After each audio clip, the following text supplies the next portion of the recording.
नमस्कार, हिंदी साधन चैनल में आप सभी का हार्दिक स्वागत है। आज हम सभी बाल विकास और अध्यापन कला के 30 ऑब्जेक्टिव प्रश्न को देखेंगे। ये हमारा छठा सीरीज है। तो चले हम शुरू करते हैं। इससे पहले मैं बता दूं कि हमने कई सारे वीडियोस बना रखे हैं। अगर आपने उस वीडियो को नहीं देखा है तो हमारे चैनल पर जाकर उस वीडियो को देखें और चैनल को सब्सक्राइब करना ना भूलें। वीडियो को लाइक और शेयर ज़्यादा से ज़्यादा करें। तो चले शुरू करते हैं। पहला प्रश्न है, निम्नलिखित कथनों में से किसे अधिगम प्रक्रिया एक विशेषता नहीं माना जा सकता? ऑप्शन तीसरा, शैक्षिक संस्थान ही एक ऐसी जगह है जहां अधिगम को स्थान मिलती है। अगला प्रश्न है, शैक्षिक तकनीक वर्गीकृत अधिगम सामग्री, बहुमूल्यांकन तकनीक तथा परिवर्तनीय जटिलता एवं सामग्री का स्वरूप किससे संबंधित है? ऑप्शन तीसरा, विभेदित अनुदेशन। अगला प्रश्न है, पूर्व प्राथमिक स्तर पर बच्चे की खोज की अनुमति देने से उसे संतोष मिलता है। वे व्यथित हो जाते हैं जब उन्हें हतोत्साहित किया जाता है। वे ऐसा अपनी अभिप्रेरणा के कारण करते हैं। ऑप्शन देखेंगे। ऑप्शन पहला, अपने अपेक्षा को कम करने। इसकी व्याख्या की तरफ हम सभी जानेंगे। एक शिक्षक को स्वयं सीखने की प्रक्रिया के दौरान छात्रों के बीच बाधा नहीं बनना चाहिए। बच्चे स्वभाव से ही उत्सुक होते हैं। वे अपने ज्ञान से नई चीज़ों को खोजने तथा उनकी रचना करते हैं। अगला प्रश्न है, एक शिक्षक के लिए निम्नलिखित में से कौन सी सर्वाधिक प्रभावी विधि हो सकती है जो उनकी इस अपेक्षा को पूरी कर सके कि वंचित विद्यार्थी भी अपनी भागीदारी में सफल हो? ऑप्शन देखेंगे। ऑप्शन पहला, उनकी सफलता के लिए उसके अंदर क्षमता के प्रति विश्वास बढ़ाने को अभिव्यक्त करना। प्रेरणा, अच्छा परिणाम प्राप्त करने उल्लेखनीय भूमिका निभाना। अगर एक शिक्षक असफल छात्रों को सफल करना चाहता है तो उसके लिए आवश्यक है कि वह उनमें आत्मविश्वास कूट कूट कर भर दे। अगला प्रश्न है,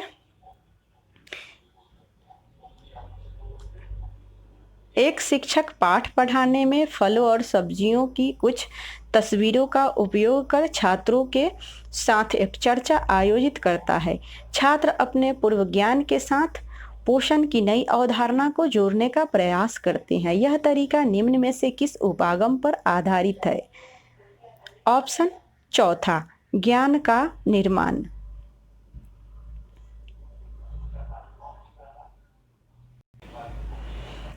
अगला प्रश्न है, सभी विद्यार्थियों में सभी के लिए शिक्षा वाली प्रचात्वाका निम्न में से किसकी हो सकती है?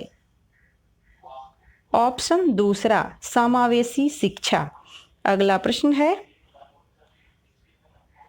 प्रचलित योजनाओं में की गई नई जानकारी जोड़ने का निम्न में से किस नाम से जाना जाता है?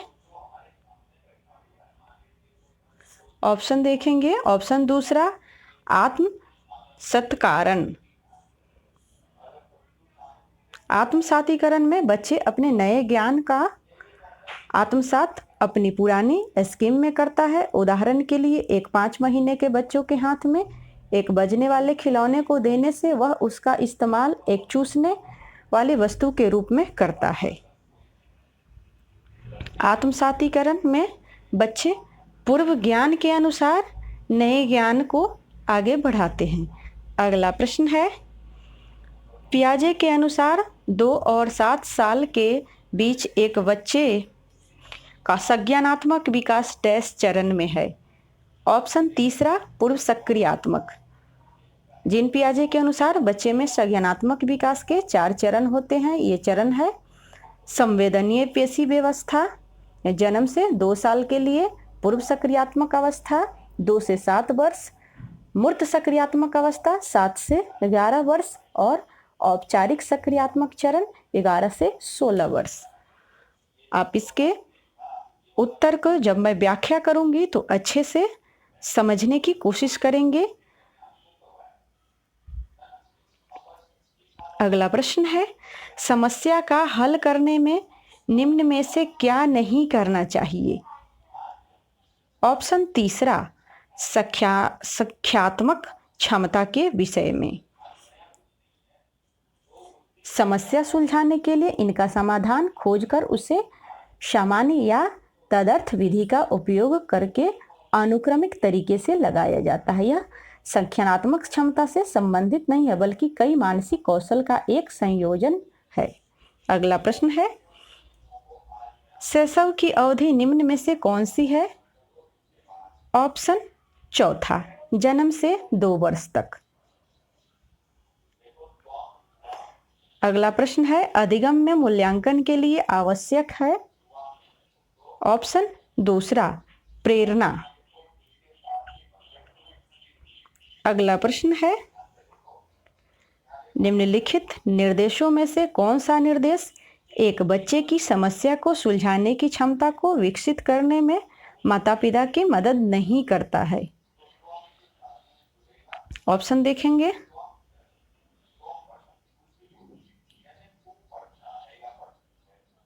ऑप्शन पहला, माता पिता को एक समय में विभिन्न समस्याओं पर बच्चे को काम करने देना चाहिए। अगला प्रश्न है, विकास की 8 अवस्थाओं के सिद्धांत डैश द्वारा दिए गए हैं, जिसके अनुसार मनुष्य का सामाजिक विकास सबसे अधिक व्यापक रूप से स्वीकार प्रारूप में से एक है। ऑप्शन देखेंगे।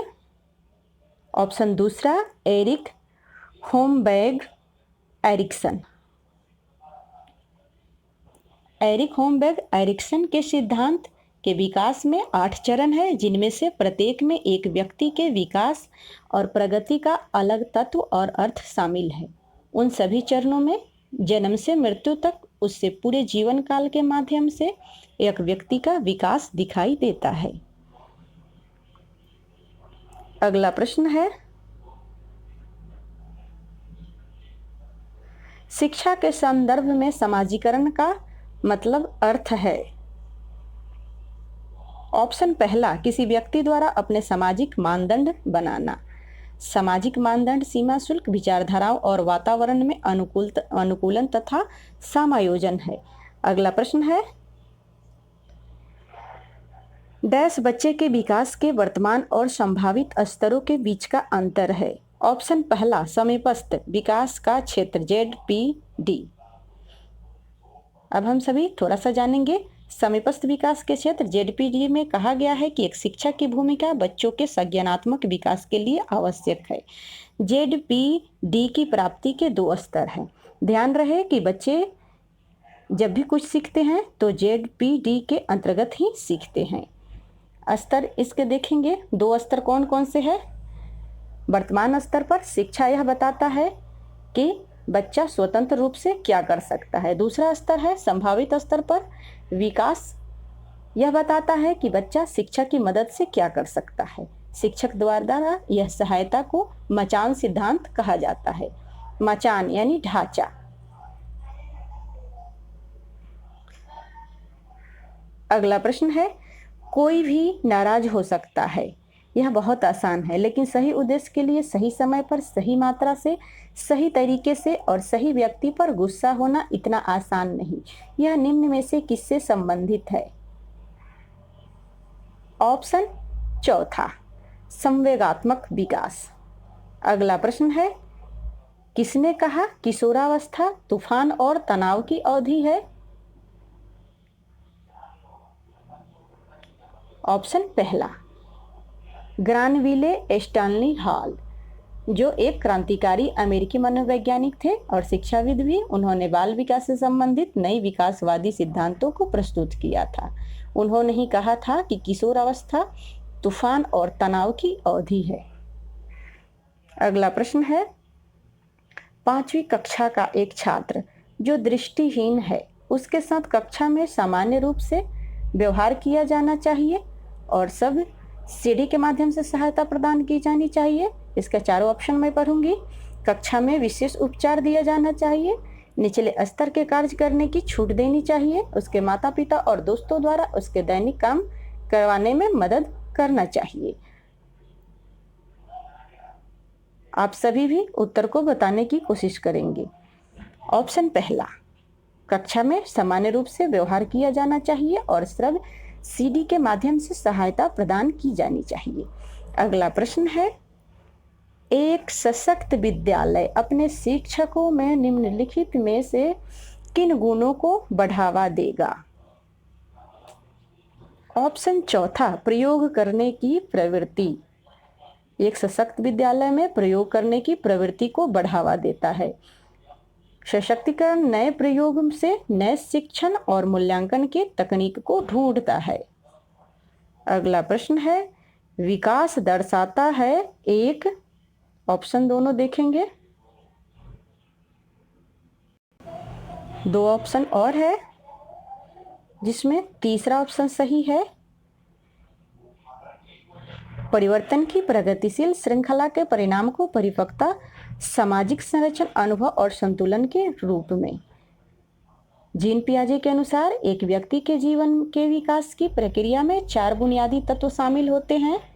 कौन कौन से वो बुनियादी तत्व हैं देखेंगे। परिपक्वता, सामाजिक संचरण, अनुभव और संतुलन। अगला प्रश्न है, शब्दों में अक्षरों को उनके अनुक्रम का याद रखने में कठिनाई और चाक्षुष स्मृति का हास्य से जुड़ा हुआ है।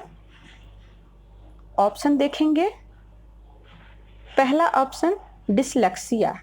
डिसलेक्सिया पढ़ने में होने वाले विकार का एक प्रकार है जो पढ़ना सीखने में या अक्षरों और अन्य प्रतीकों को पहचान करने में कठिनाई पैदा करता है। हालांकि यह सीखने की समान बुद्धि को प्रभावित नहीं करता है। आप सभी व्याख्या को अच्छे से समझने की कोशिश करेंगे। इस व्याख्या में 2-3 प्रश्न अलग से आपके जो ऐसे प्रश्न होते हैं जिसका समाधान आसानी से होता है।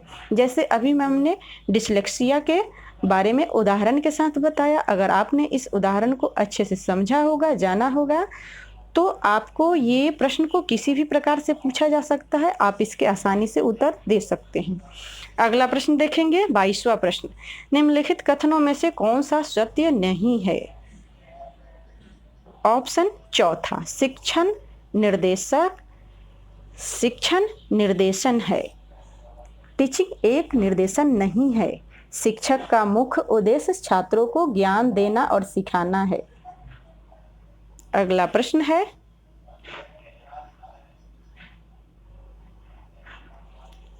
छात्राएं, ऑप्शन देखेंगे। ऑप्शन दूसरा, अपनी उम्र के लड़कों की तरह में गणित में अधिक अच्छी होती है। मनोवैज्ञानिक शोध से यह पाया गया है कि कम उम्र में छात्राएं गणित विषय में अपने उम्र के लड़कों की तरफ से बेहतर परिणाम देती है। दूसरे शब्दों में, लड़के और लड़कियों के बीच गणितीय क्षमता में कोई अंतर नहीं है। अगला प्रश्न है,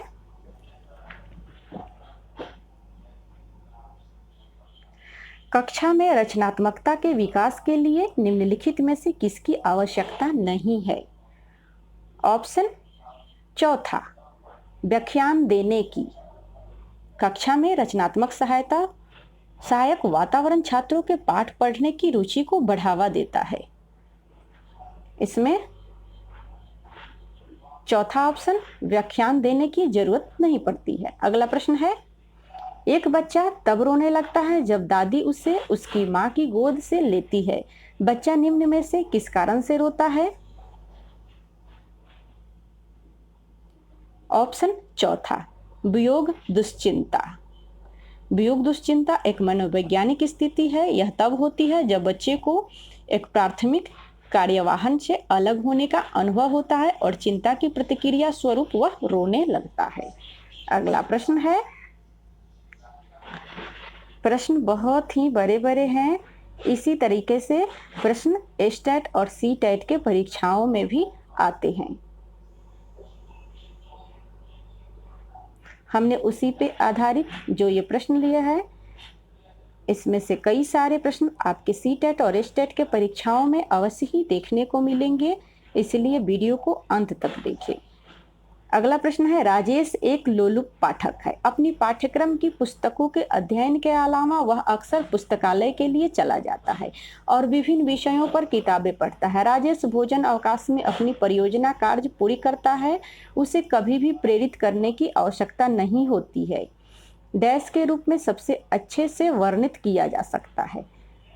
ऑप्शन देखेंगे, उसे किस रूप में सबसे अच्छे तरीके से वर्णित किया जा सकता है। ऑप्शन चौथा, आंतरिक रूप से अभिप्रेरित विद्यार्थी। अगला प्रश्न है, डैश माहौल बच्चों के और शिक्षक के अनुकूल है। ऑप्शन पहला, अधिगम का। सीखने का माहौल संसाधनों के लिए लचीलापन, खुलापन और आसान पहुंच प्रदान करता है। यह वातावरण छात्रों को आरामदायक, सुरक्षित और व्यस्त रखने में मदद करता है। अगला प्रश्न है, अधिगम के आकलन में निम्नलिखित में से क्या आवश्यक नहीं है। ऑप्शन दूसरा, छात्रों की क्षमताएं। प्रश्न को अच्छे से पढ़ेंगे, क्या आवश्यक नहीं है, क्योंकि प्रश्न को अच्छे से नहीं पढ़ने से हम सही उत्तर का चयन नहीं कर पाते हैं। छात्रों की क्षमताएं, सीखने का आकलन 2 चरण में किया जाता है, निदान के रूप में आकलन और रचनात्मक आकलन। इन चरणों में सीखने की शैलियां, छात्र और छात्राओं की गलतियां और जरूरत को आंका जाता है। छात्रों के सीखने की क्षमता को मूल्यांकन में नहीं आंका जाता। अगला प्रश्न है, मानव वृद्धि, विकास और विकास की समझ शिक्षक निम्नलिखित में से किसके योग्य बनाती है। ऑप्शन दूसरा, विविध शिक्षार्थियों को पढ़ाने के बारे में स्पष्ट होना। अगला प्रश्न है, डैश प्रतिभाशाली होने का संकेत नहीं है। ऑप्शन चौथा, दूसरों के साथ लड़ाई करना। तो आज के लिए बस इतना ही। वीडियो देखने के लिए आप सभी को बहुत बहुत धन्यवाद।